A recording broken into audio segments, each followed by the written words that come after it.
we have moving on to the next section. These are integer type.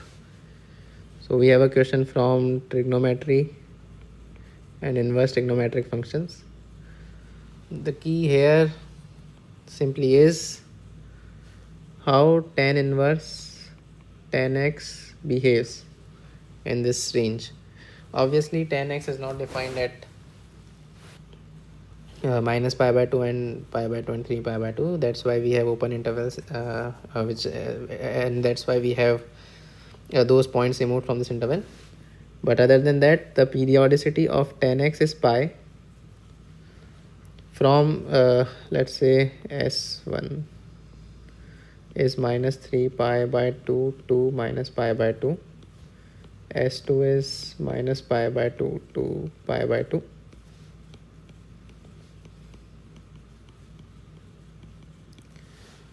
So in this range, tan inverse tan x simply becomes x. In this interval, tan inverse tan x equals to x. Yeah. In this interval, for tan x in S3, this will be equals to tan x minus pi, because tan x has a periodicity of pi.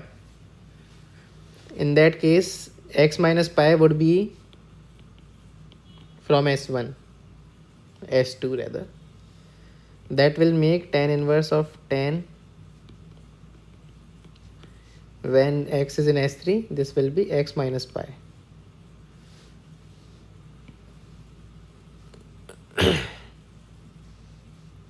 So in this region, tan inverse tan x is equals to x minus pi. Similarly, in this interval, it would be x plus pi. So now that we have the definition of tan inverse tan x in these intervals, we'll plot this out. So basically the left hand side is 1 plus cos 2x, root 1 plus cos 2x, which is root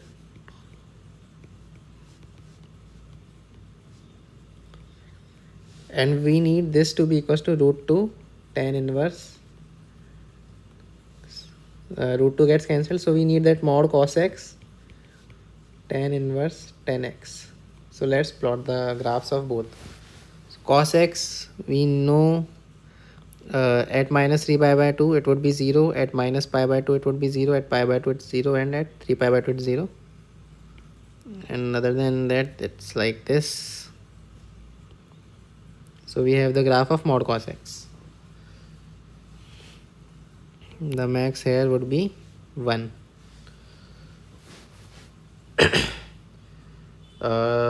Tan inverse tan x from minus pi by 2 to pi by 2 would simply be x. So it is something like this.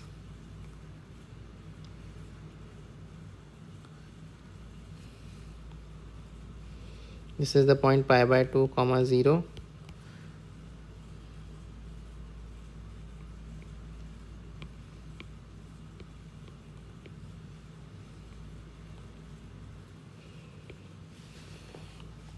Here this is 0, at 0 comma 0, at 0 x equals to 0, this is 0 comma 1.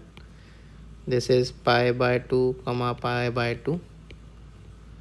So we clearly have one solution in this interval.